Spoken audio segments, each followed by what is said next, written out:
गरीब साध साध सब नेक हैं, आप अपनी ठोरे, जो सतलोक ले जाएंगे वो साधु कोई और।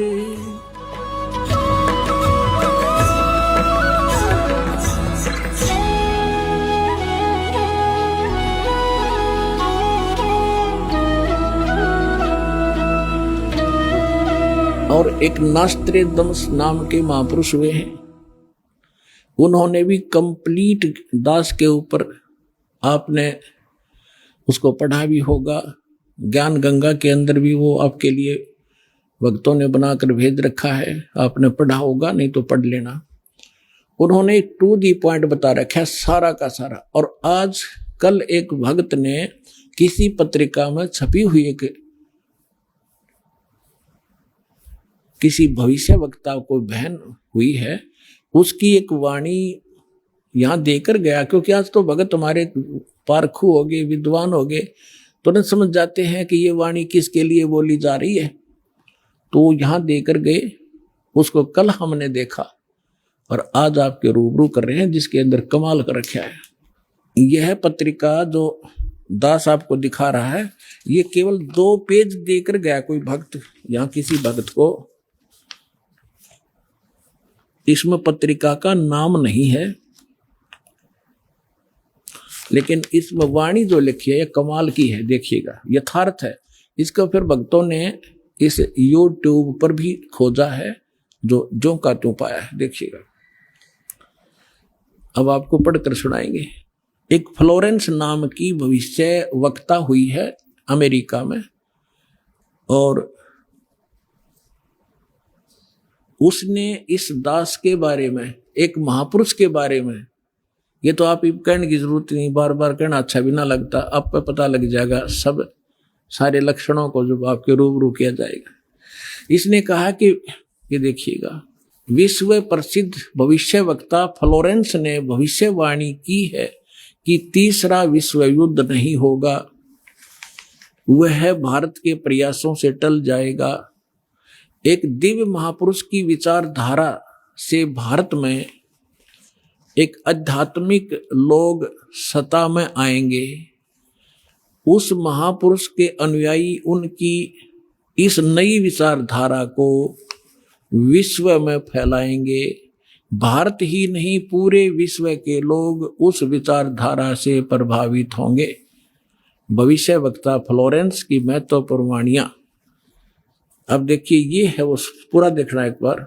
ये है वो बहन जिसका फोटो है, ये चित्र बना है इस पत्रिका के अंदर। ये वो बहन खड़ी है, जैसे एक फिलोसफर की तरह इनकी दृष्टि स्पष्ट दिखाई दे रही है। अब इसके हम आगे और पढ़ेंगे तो आनंद घना होगा। इसके हमने फोटो स्टेट कर रखी है, इसमें निशान लगा रखे, इसमें कुछ उभरे हुए अक्षर हैं, अच्छे पढ़े जाएंगे। देखिए, इसमें ज्यादा ना पढ़ के हम अपने काम का पढ़ेंगे। वो हमने 53 पर पढ़ा था, ये हमने 53 पृष्ठ है इसका, इस पे पढ़ा था। ये यहाँ 53 पृष्ठ है, यहाँ देखा था 53 पृष्ठ पे। और अब हम यहाँ पढ़ेंगे 54 पृष्ठ पे। ये 54 पृष्ठ है। अब देखिएगा यहाँ क्या लिखा है। पहले उसने बताया कि इस प्रकार बहुत सी भविष्यवाणियां इसकी, इराक के राष्ट्रपति सद्दाम हुसैन ने अमेरिका से युद्ध किया, इस प्रकार की बहुत सी खतरा मंडला रहा था, टल गया। फ्लोरेंस की इतनी भविष्यवाणियां सच साबित हुई हैं कि कोई उनकी भविष्यवाणियों पर शक तक नहीं कर सकता। वैज्ञानिक भी उनकी भविष्यवाणियों के सच होने से आश्चर्यचकित हैं। फ्लोरेंस ने अपनी भविष्यवाणी में कई बार भारत का जिक्र किया है। The fall of sensational culture नाम की अपनी पुस्तक में उन्होंने लिखा है, सन 2000 आते आते प्राकृतिक संतुलन भयावह रूप से बिगड़ेगा, यानी लोगों में दुराचार, रिश्वतखोर, हाहाकार, बेईमाना घर कर जाएगा। लोगों में आक्रोश का भावना प्रबल होगी, दुराचार पराकाष्ठा पर होगा। पश्चिम देशों के विलासितापूर्ण जीवन जीने वालों में निराशा, बेचैनी और अशांति होगी। अतृप्त अभिलाषाएं और जोर पकड़ेंगी, जिससे उनकी अपनी कटुता बढ़ेगी, चारों ओर हिंसा और बर्बरता का वातावरण होगा, गरीब संपन्न व्यक्तियों की संपत्ति छीनेंगे, ऐसा वातावरण होगा और चारों ओर हाहाकार मच जाएगा। अब देखो, अब ये भविष्य वक्ता कह रही है कि अगर वो संत ना आता तो ऐसी दशा भारत की हो जाती, लोग एक दूसरे ने लूटने लग जाते। अब इसने तुरंत फिर क्या कहा कि उस संत की विचारधारा से वो घातक माहौल टल जाएगा। देखिए, ऐसा वातावरण होगा और चारों ओर हाहाकार मच जाएगा, ऐसा हाहाकार मच जाएगा। लेकिन भारत से उठने वाली एक नई विचारधारा लेकिन भारत से उठने वाली एक नई विचारधारा इस घातक वातावरण को समाप्त कर देगी। वह विचारधारा वैज्ञानिक दृष्टि से लोगों में सामंजस्य और आपसी भाईचारा और भाईचारे का महत्व समझाएगी। वह यह भी समझाएगी कि धर्म और विज्ञान में आपस में विरोध नहीं है। आध्यात्मिकता की उच्चता और भौतिकता का खोखलापन सबके सामने उजागर करेगी। अपने आत्माओं, ये तो चलो इन भविष्य वक्ताओं का तो इतना काम समझ लो आप, जैसे परमात्मा ने विद्वान बना दिया, पृथ्वी और सूरज बना दी, सब नक्षत्र बना दिए और अपने आप निर्धारित है कि इस समय 6:20 पर सूर्य उदय होगा। अगर कोई खगोल भगोल का ज्ञाता अब बता दे कि फलानी तारीख को 6:20 पर सूर्य उदय होगा, वो ना बताता तो भी उसी समय होना ही था वो, क्योंकि उस परमात्मा ने वो निर्धारित सिस्टम बना ही रखा है। तो ये ना बताते तो भी परमात्मा ने पहले बोल ही रखा है, निर्धारित दिन ठीक धर रखा है, वो तो ये होना ही होना था। ये बता रहे हैं तो आपके लिए और ज्यादा गोल्डन चांस है। सभी पुण्यात्माओं ने देर नहीं करनी चाहिए। महापुरुष बार बार कोई झूठ बोल रहे हैं, परमात्मा ने कहा, सब संत कहें, और ये भविष्य वक्ता बताने लग रहे जो इस देश से भी संबंधित नहीं थे, और फिर भी नहीं समझोगे तो कति बालक हो तुम, तो बुद्धि ही नहीं दी फिर आपको। देखिएगा अब क्या, जैसे दास बहुत बार आपको समझाता है, हर एक प्रवचन में परमात्मा ने जो पहले बोला था वही दास आज बता रहा है। और अभी भी बहुत से मेरे अधिकतर जितने भी प्रवचन होते हैं इसी आधार पर होते हैं कि आप क्या कर रहे हो। आप यहाँ अरबपति बन गए, खरबपति बन गए, दुनिया न लूट लूट के, और वो सारा छोड़कर चले गए। सर्व सोने की लंका थी वह रावण से रणधीरम, एक पलक में राज विराजी जम के पड़े जंजीर। चक्रवर्ती राजा था, सारी पृथ्वी पर शासन करे था, चूहा बनकर एक बिल खोद कर रह रहा है। खा कहिए कहते राम रटत निर्धन भला, टूटी घर की छान व सुंदर महल किस काम के, जा भक्ति नहीं भगवान। तो यहाँ ये बताना चाह रहे हैं, ये माइन बहन ने बताया है कि वो संत की विचारधारा से आध्यात्मिकता की उच्चता और इस भौतिकवाद का खोखलापन उजागर होगा। ये हो रहा है आपके सामने और सबकी आत्मा मान रही इस बात को, सचमुच ऐसा है। देखिए ये कह रहे हैं कि आध्यात्मिकता की उच्चता और भौतिकता का खोखलापन सबके सामने उजागर करेगी। मध्य वर्ग उस विचारधारा से बहुत प्रभावित होगा। आप जितने यहाँ रहे हो बिल्कुल मीडियम वर्ग के बच्चे हो सारे, बिल्कुल। और देखो कैसे आप उबड़ उबड़ करा रहे हो, कैसे मान रहे हो दास ने जो बोल दिया फाइनल है, ना किसी को लेना है ना देना है। विवाह एक सिंपल वे से करना है। हम विवाह के ऊपर इतना खर्चा कर देते हैं, फिर आगे सूचक बात पता नहीं कितने कुबाड़ हमने सर पर रख लिए। जब ब्रह्मा विष्णु महेश का ब्याह किया था दुर्गा ने, ना कोई बाती था ना बराती था, ना कोई जलेबी तारे था, ना कोई डीजे बजानिया था।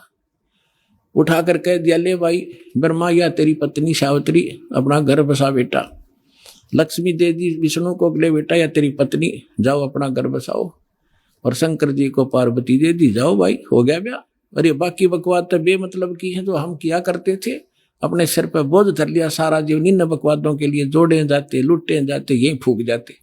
अब देखिएगा खोखलापन उजागर कर देगी। मध्य वर्ग उस विचारधारा से बहुत प्रभावित होगा। यह वर्ग समाज के सभी वर्गों को अच्छे समाज के निर्माण के लिए उत्प्रेरित करेगा। यह विचारधारा पूरे विश्व में चमत्कारी परिवर्तन लाएगी। मुझे अपनी छठी अतीन्द्रिय शक्ति से ये एहसास हो रहा है कि इस विचारधारा को जन्म देने वाला एक महान संत भारत में जन्म ले चुका है।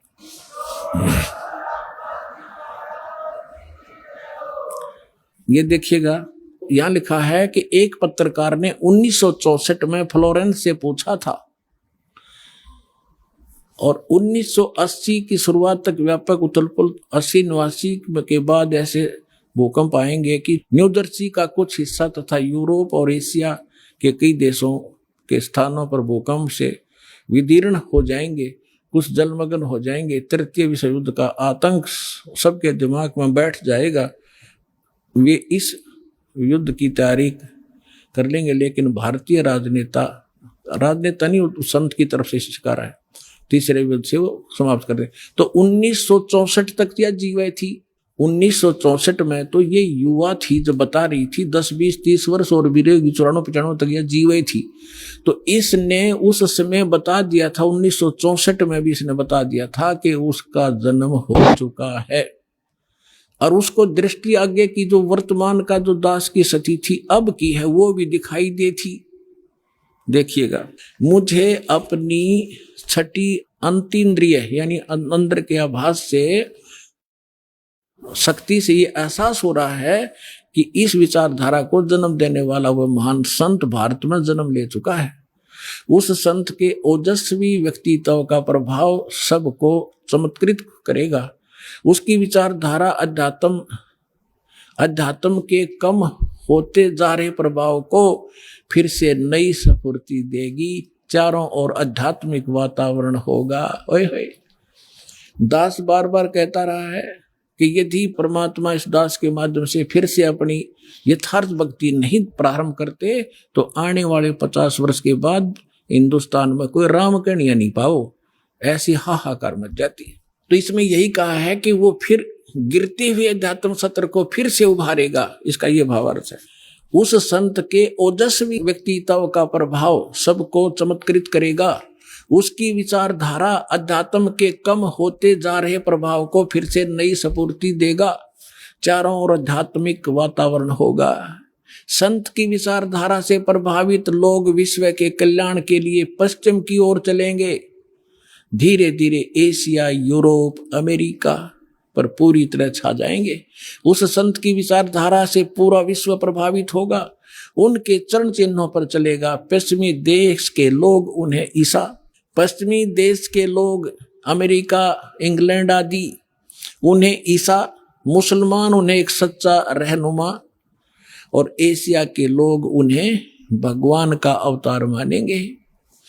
उस महासंत की विचारधारा से बौद्धिक क्रांति आएगी। बौद्धिक माने अच्छी बुद्धिमान लोग उसके साथ होंगे। देखो, बुद्धिजीवियों की मान्यताएं बदलेंगी। जो ये अंग्रेज पाके बैठे बड़े बड़े अफसर कहते हैं, नवी सोचने पर विवश होना पड़ेगा कि तुम कर क्या रहे हो, करना क्या चाहिए था। बुद्धिजीवियों की मान्यताएं बदलेंगी। उनमें ईश्वर के प्रति श्रद्धा और विश्वास की कोपलें फूटेंगी। फ्लोरेंस के अनुसार वह संत भारत में जन्म ले चुके हैं।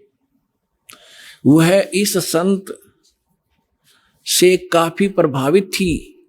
अपनी एक दूसरी पुस्तक golden light of new era में भी उन्होंने लिखा है कि जब मैं ध्यान लगाती हूं तो अक्सर एक संत को देखती हूं, गौर वर्ण के यानी गोरे वर्ण के। उस संत के ललाट पर गजब के तेज होता है। उनके ललाट पर आकाश से एक नक्षत्र के प्रकाश की किरणें निरंतर बरसती रहती हैं। अपने आत्माओं, आप देखिएगा, ये इस तरह आती हैं ये जैसे परमात्मा बैठे हैं सतलोक में, वहां से इस दास के ऊपर ये ऐसी अपनी किरण बरसा रहे हैं। यहां से आकाश से आ रही है और दास के ऊपर परमात्मा की शक्ति निरंतर चल रही है। उसी से आगे आपको कनेक्शन दिया जा रहा है। अब उसी को ये बहन बता रही है फ्लोरेंस, अपनी दिव्य दृष्टि से देख करके उसके ऊपर माथे पर यानी उसके सिर पर ऊपर से आकाश से नक्षत्रों से एक लाइट निरंतर आ रही है जो उसके माथे पर बरस रही है, और वही शक्ति आगे आप में जा रही है। देखिएगा, जब मैं ध्यान लगाती हूं तो अक्सर उस एक संत को देखती हूं गौर वर्ण के।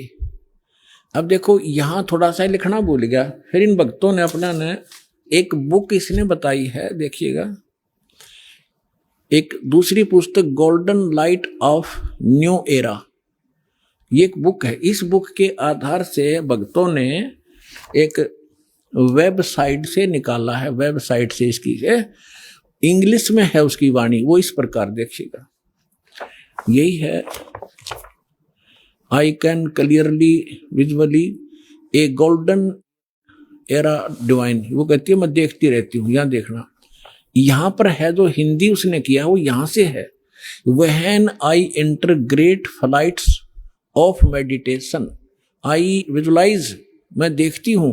ये क्या कहती है बहन के जब मैं ध्यान की गहन ऊंचाइयों को छूती हूं, यानी जब मैं ऊपर उड़ती हूं ध्यान से, तो मैं क्या देखती हूं, देखिएगा, when I enter great flights of meditation I visualise such a great sant who is fair skinned, यानी फेयर स्किन्ड माने साफ वर्ण का, गौर वर्ण का, विद व्हाइट हेयर, उसके बाल सफेद हैं, white hair, and without a beard and moustaches, वो बिना दाढ़ी मूछ का है।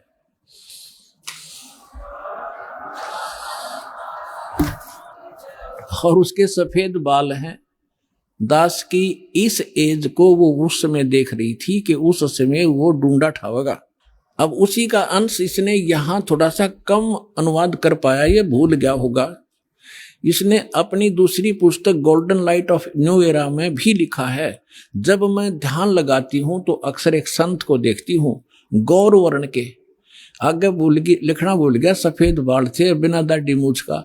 अब दरअसल क्या है कि ये कोई पत्रकार ने उस वाणी को, उसकी बोली हुई को अपने ढंग से चित्रार्थ किया है, तो इन लोगों का दृष्टिकोण था किसी और संत पे कि वो हो सकता है। इसमें लिख रखा है कि वो श्री राम शर्मा होगा, इस अंग्रेजी वाले ने आगे चल के जो, जैसे गीता मूल तो सही है, मूल पाठ गीता का, अनुवादकर्ताओं ने अपने हिसाब से श्री कृष्ण का ऊपर बना रखी थी, श्री कृष्ण बोल रहा है गीता, तो ये लोग ऐसे यहाँ ये जान के छोड़ गया कि वो सफेद बाल होंगे और बिना दाढ़ी मूछ वाला होगा, इसलिए यहाँ छोड़ गया। इसमें इंग्लिश वाले में उसकी साफ लिखा है, वो उसकी अपनी बोली हुई भविष्यवाणी है, अपनी भाषा में। यहाँ देखिएगा, जब मैं ध्यान लगाती हूं तो अक्सर एक संत को देखती हूँ गौर वर्ण के, उस संत के ललाट पर गजब के तेज होता है, उनके माथे पर ललाट पर आकाश से एक नक्षत्र के प्रकाश की किरणें निरंतर बरसती रहती हैं। मैं देखती हूं कि वह संत अपनी कल्याणकारी विचारधारा तथा अपने सत चरित्र प्रबल अनुयायियों की शक्ति से पूर्ण विश्व में नए ज्ञान का प्रकाश फैलाएगा। आप देख रहे हो, बंदी छोड़ के बच्चे कहाँ जा करके दूर दूर जा करके आज प्रचार कर रहे हैं परमात्मा के ज्ञान का। वह संत अपनी कल्याणकारी विचारधारा तथा अपने सच्चरित्र प्रबल अनुयायियों की शक्ति से संपूर्ण विश्व में नए ज्ञान का प्रकाश फैला रहे हैं। वह संत अपनी शक्ति निरंतर बढ़ा रहे हैं, उनमें इतनी शक्ति है कि वह प्राकृतिक परिवर्तन भी कर सकते हैं। वह अपना कार्य वैज्ञानिक ढंग से करेंगे, उनकी कृपा और प्रयत्न से मानवीय सभ्यता में नई जागृति आएगी, विश्व के समस्त जनसमूह में नई चेतना का संचार होगा, लोक शक्ति का एक नया रूप उभर कर सामने आएगा, जो सत्ताधारियों की मनमानियों पर अंकुश लगा देगा। जो राजा लोग अपनी मनमानी बकवाद करते हैं, उस संत के अनुयायी उनको विवश कर देंगे कि बंदे बनकर रहो, बकवाद बहुत दिन कर ली तुमने। विश्व के समस्त जनसमूह में नई चेतना का संचार होगा, लोक शक्ति का एक नया रूप उभर कर सामने आएगा, जो सत्ताधारियों की मनमानियों पर अंकुश लगा देगा। राजनेताओं के ऊपर मनोचिकित्सक तथा सम्मोहन कला के विश्व प्रसिद्ध ज्ञाता डॉक्टर मोरे बर्स्टीन की फ्लोरेंस से अच्छी दोस्ती थी। एक बार फ्लोरेंस ने उनसे भी कहा था कि डॉक्टर, वह समय बड़ी तेजी से निकट आ रहा है जब सत्ता लोलुप्त राजनेताओं की अपेक्षा आप जैसे समाज सेवकों की बातें अधिक ध्यान से सुनेगा। 21वीं सदी के आते आते एक नई विचारधारा पूरे विश्व को प्रभावित करेगी। हर राष्ट्र में सचित्र धार्मिक लोगों का संगठन लोगों के दिमाग में बैठी गलत मान्यताओं को बदल देगा। यह विचारधारा भारत से प्रस्फुटित होगी, भारत से चलेगी और विश्व के पूरे देशों में फैलेगी। मैं उस पवित्र स्थान पर एक प्रचंड तपस्वी को देख रही हूं जिसका तेज बड़ी तेजी से फैल रहा है। मनुष्य में सोए देवताओं को जगाने तथा धरती को स्वर्ग जैसा बनाने के लिए वह संत दिन रात प्रयत्न कर रहे हैं। एक पत्रकार ने 1964 में फ्लोरेंस से पूछा था कि क्या वह दुनिया का भविष्य बता सकती है। फ्लोरेंस ने इसके बाद जवाब में कहा था 1980 में ये होगा, 1990 में ये होगा, सारा कुछ बताया था। ठीक, आगे क्या बताया है कि तीसरा विश्व युद्ध के शुरू होने तक भारत के शासन की बागडोर, ये कहते हैं कि विश्व युद्ध का आतंक सबके दिमाग में बैठ जाएगा और भारतीय राजनेता अपने प्रभाव और बुद्धि से तीसरे विश्व युद्ध को टालने में सफल हो जाएंगे। तीसरे विश्व युद्ध के शुरू होने तक भारत के शासन की बागडोर आध्यात्मिक वृत्ति के लोगों के हाथ में होगी, इसलिए उनके प्रभाव से विश्व युद्ध टलेगा। वे शासक एक महान संत के ओजस्वी तथा क्रांतिकारी विचारधारा से प्रभावित होंगे। वे उस संत के प्रति उसी तरह समर्पित होंगे जैसे वाशिंगटन स्वतंत्रता एवं मानवता के प्रति समर्पित थे। न्यूजर्सी की रहने वाली, न्यूजर्सी कोई शहर है अमेरिका में, न्यूजर्सी की रहने वाली फ्लोरेंस सचमुच एक विलक्षण महिला थी। एक बार नोबेल नामक एक व्यक्ति ने, इसने ये बताना चाहा, पत्रकार ने दिखाना चाहा है कि एक पत्रकार था अमेरिका का और वो इसका इंटरव्यू ले रहा था और वो इंटरव्यू टीवी पर चला रखा था डायरेक्ट लाइव। ये पूछ रहा कि तो आप एक संत के बारे में तो बहुत बता रही हो, लेकिन मेरे बारे में बताओ कुछ। जो प्रकरण इतना ही जिसमें ना पढ़ के मैं वैसे बता दूं, जल्दी निमट जाएगी बात। तो फ्लोरेंस ने कहा कि तेरे विषय में बताऊं। उसका दायां हाथ पकड़ा और उसने कहा कि आप जो है किसी दूसरे राज्य में भी प्रचार प्रसार करेगा। तो वो कह रहा था, उसने इसमें लिखा है कि मैं उससे कह रहा था कि तू भला मजाक कर रही है मेरे साथ। अगर इस इंटरव्यू को मेरी महकमे वाले सुन रहे होंगे, मेरे बॉस, तो मुझे नौकरी से निकाल देंगे। दूसरे में प्रसार तो नहीं होगा पर मैं नौकरी से जाता रहूंगा। तू क्या मजाक कर रही है।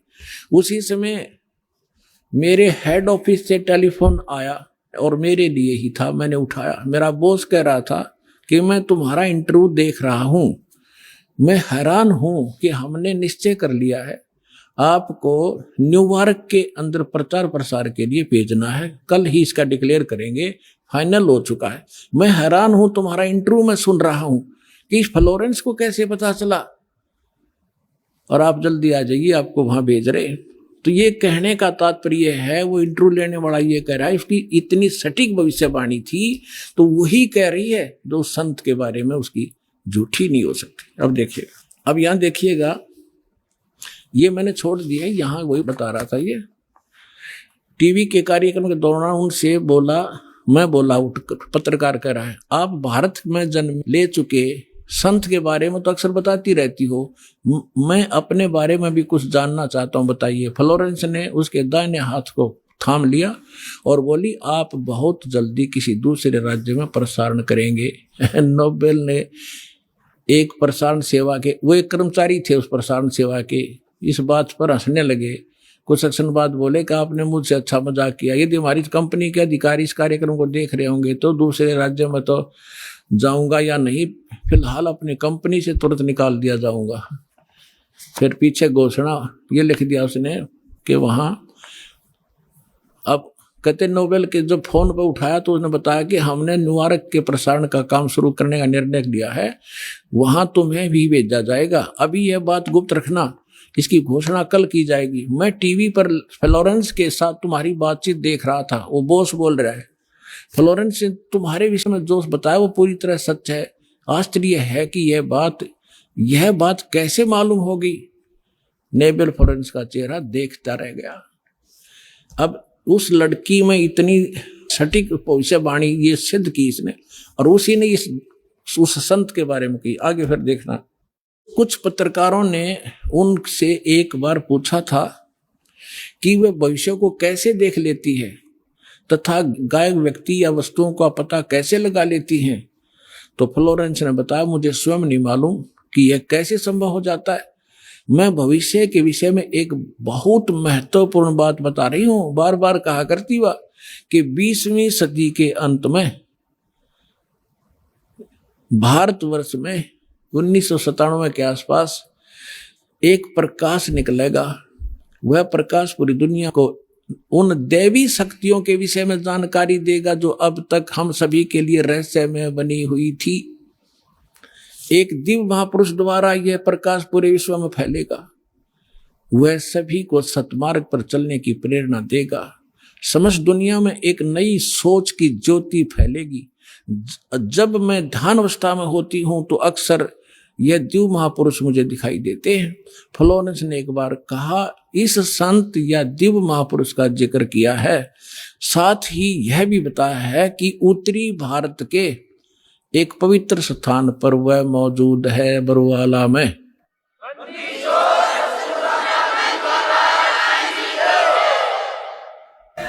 सत साहिब। अब आप हिसाब लगा लियो पुण्यात्माओं, कौन है वो दास।